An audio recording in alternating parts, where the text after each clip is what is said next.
Well, as the Trinidad and Tobago economy continues to re-engineer itself around the big pillars of trade, manufacturing and hospitality, service delivery is fast becoming a key driver of revenue. Service providers and businesses are under increasing pressure to step up their levels of service or face the economic wrath of customers with a keen appetite for service consistency and a growing disdain for poor service. Ms. Dawn Richards is the CEO and principal consultant at DRA Consulting, and she joins us to share some tips to enable businesses to push their standard of service delivery to world class. She's also here to tell us all about the launch of their Customer Care Business Forum, which we were just discussing. It's long overdue. Welcome. Good morning, Verna. Good morning to our viewers this morning. Now, we're very excited to talk about this, especially in this atmosphere where all we've been talking about for the past how many years was diversification. Absolutely. Because of our heavy reliance on the energy sector. Certainly. And of course, as we move away and we fall away from oil and gas, we're going to find that we now need to also ensure that service is part of everything that we do. And I know it's a tall order. I know we say world-class customer service delivery, but it is achievable. And we think that what is required is, one, to ensure that everybody understands what world-class customer care and service delivery is all about. And of course, at DRA Consulting, we've been around for 22 years. Okay. We are a human resources and customer care consulting organization. What we do is we help organizations to push up their levels of service. That's not always the easiest thing, simply because people are pretty much grounded into their habits. And in the past, we have never had to pay a lot of attention to service, simply because products kind of sold themselves. And we didn't have the level of customer concern as there is right now for value. And there's a disinclination on the part of the customer to tolerate poor service. What people want is value for their money. And one of the things about, I know there's the talk that we are in a receding economy, but receding economy or not, great service is always good value for customers. Most definitely. Now, well, you said it's achievable, world-class service. It is. And we look at our society here in Trinidad and Tobago. It's no secret that we have an issue when it comes to customer service and work ethic. Right. It's perhaps the worst. And one of the things that is now required is a service revolution. What is now required is to help employees to understand that, well, the thing is what it is what it is. And the big question is, what do we do about it? How do we advance it? How do we move it forward? One of the big things that we always say is the first thing that needs to be done is to change the psychological contract with the customer. When an employee looks at a customer, he or she must not feel pain. He or she must feel that it's a privilege to serve. And he or she must have the skills that are required. We feel that a big problem is that people don't have the skills.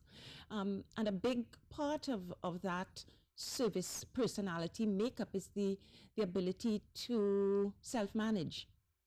And if one can't manage one's own emotions, then it's pretty difficult to be in charge of a conversation, simply because wherever the customer takes you, that's where you're going to go. So if the customer comes in and the customer is angry, the employee will retaliate. Yeah.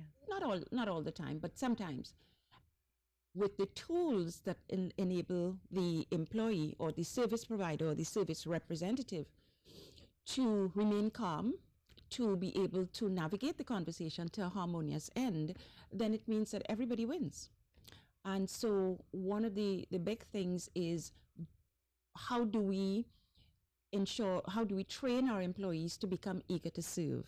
How do we train them to see the service delivery as a privilege, as opposed to a pain, as opposed to a reference to civility, because it's not a reference to civility. You highlighted a number of issues there. So you spoke about training employees, providing them with the correct tools, also a personality thing, perhaps even. Absolutely. Now, in identifying some of the root causes as we chart the way forward in addressing such an issue, would you say there are some sort of cultural influences also tied up inside of there? Yes, absolutely. I think as a society, we have moved away from being kind. We have moved away from being considerate. We have moved away from demonstrating random acts of kindness. Now, in the recent past, we've been seeing the front page highlighting individuals who are demonstrating acts of kindness, and we're making that front page. Now, I absolutely support the fact that, and in particular, in very many cases, it's been our young people, that they felt moved enough to demonstrate kindness, and that is so laudable. But it's making the front page news, and what that means is that we've veered so far away from that it is now now a bit of an anomaly. So it makes the front page when that should be the normal way in which we operate. So we need to get back to the place where being kind to each other, being courteous is a way of life. And as I said, what it is what it is. We now need to help individuals to, and of course people are under a lot of stress. Huh? Yes. So internally in organizations, there's a new metric, which is employee experience. We can't talk customer experience without talking the employee experience, because we can be talking from kingdom come, giving people all the tools. If on the inside of the organization, it is not a considerate employee community, then we're going to see the evidence of that being borne out over the counter. We're going to see it in poor frontline etiquette, simply because the supervisor or the manager is not service-oriented. And so employees will often remember that experience that they're getting on the inside, and it's going to bleed into their thoughts. They're going to be preoccupied with it, and and the evidence is going to be that they're not really able to deliver the kind of world-class service. So it's an HR issue as well. Yes. And it is also a service delivery issue. Organizations need to get to the point where service delivery is a corporate philosophy. It is not just the repository of the frontline employee. Because if it is a corporate philosophy, then the entire organization is hardwired to deliver service. And it becomes part of the culture. And the strategic planning is built around service consistency. Everything the organization does centers around the customer, who is at the center of the organization's operations. So no one department is more important than the other. All of us support the primary vision of customer delight. And there's no such thing as loyalty anymore. Huh? Just wanted to say that. we don't have customer loyalty. Customers will be loyal up to the point that you continue to be consistent in delivering that service. When you stop being consistent, they will find another point to drop anchor. So the point being, we need to be very consistent in the level of service that we deliver. Otherwise, people will vote with their feet. What should employers look for? What are some of the qualities you look for when you're screening employees? And I'm happy that you asked that question, because that is one of the big problems. And that's one of the areas of weakness. When, in order to make sure that you have a critical mass of employees who are naturally inclined to be great at service, it starts with the recruitment. It starts with hiring on attitude. It starts with not just asking somebody across a desk, well, are you good with people? And having the person say, yeah, I'm great. Do you like working with people? Yes, I love working with people. Read my resume. We need to revolutionize the way we recruit. We need to do psychometric testing. We need to run them through some personality tests. We need to put them on the floor. So we need to see how they interact, not what they say they do when they're interacting. We need to give them a practicum. And so if a female comes, we tell, okay, put your hand back down. We're going down to the front. And I would like you to be the receptionist for the next 10 minutes. And if the person and if a look of horror comes across the person's face, okay, deduct about 50 marks from the 100, simply because the person is not at one with being in the limelight, being in the lime. We talk a good talk, huh? Yes. But so the proof is in the evidence. We have to radicalize the way in which we recruit people. We have to use a variety of methods that allow us to really plumb to see if the person is truly a right fit.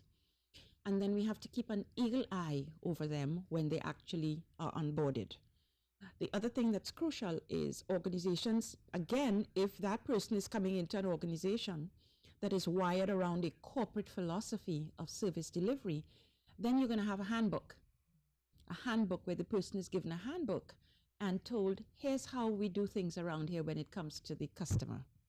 It means that your managers and supervisors are practice leaders for service. It's a culture. It is a cultural thing. So at DRA Consulting, we have 2 levels of engagement for the programs that we offer. We offer short-term programs for those organizations where the majority of the employees are frontline. Right. When you have front, middle, and back in an organization, then we always suggest that you do a company-wide immersion program so that everybody is hardwired, because even there's a way to answer the phone. We're talking consistency. So if a customer calls 3 times for the week, calls into the company, or has to visit the company 3 times for the week, it doesn't matter who that customer meets. You meet 3 different individuals. It should be a consistent, standardized experience that you get. And you can only get that if there is a culture-wide understanding of how we serve.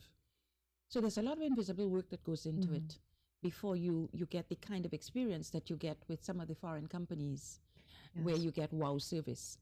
There's a lot of invisible work, and there's a lot of continuous work going on behind the scenes to be able to deliver on the front end a consistent, effortless kind of experience. Because there's some new drivers of competition. In the past, it was bricks and mortar, no longer. Persons like yourself, the millennials, everything is done online. You want to order something, you go to your phone.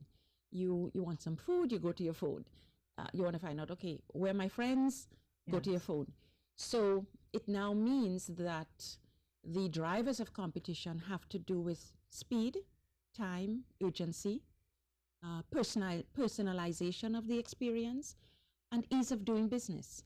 So organizations really do have to look at how do we make it as effortless as possible when customers are choose to do business with us. Another important area, I'm wondering if you would see this as being critical also, having happy employees. But that's the employee experience. Yes. If organizations should be striving to be a great place to work and a great place to do business. And when those 2 arms come together, it means you have a person, anybody in the organization, as a matter of fact, will know how to interact with the customer, because there is a natural disposition to being of service. Right. You know? Now, DRA Consulting is declaring 2018 year 1 of 5 for service transformation. And just like to ask you to tell us about this briefly. What does this entail? I know you're having a sign-on ceremony and a customer care business forum. Absolutely. Well, we think it's time. We think it's time that somebody declares declares service delivery and world-class service delivery as a priority. We are attempting to raise the conversation to the national level, and we thought that it would be useful to do it in 2018, simply because the noise is growing louder. The noise and the clamor for great service has been growing steadily, and we think that why not now? So what we're going to be doing at DRA Consulting is launching a sort of membership association for customer service. There are a number of organizations, and we come across all kinds of organizations. We work with several different organizations, small, medium, and large. And many companies are unsure of where to start with packaging service as a product. Where do I start? What do I need to do? Do I start with a handbook? Do I start with training? Do I start with an orientation program that shifts attitudes? So we believe that there's a need for an association that will now guide the development in a structured way for businesses that wish to become world-class in the way they deliver service, because there is a structure to being successful at that. So we are going to be launching the association. It's membership based. This is going to happen toward the end of June. We can't say the name just yet. Sure. Is there a number to call though that we can Yes, get through the information? 622 67 62. 62. Great. Yes, and we'll be happy to be of service and give all the information. Everybody's welcome. Great. Thank you so much. It's indeed a pleasure chatting with you, Ms. It's been Joan my Richards. pleasure being here. Thank you very much for having me. Very interesting topic as always. Good. Thank you. We take a short break. So much more when we return.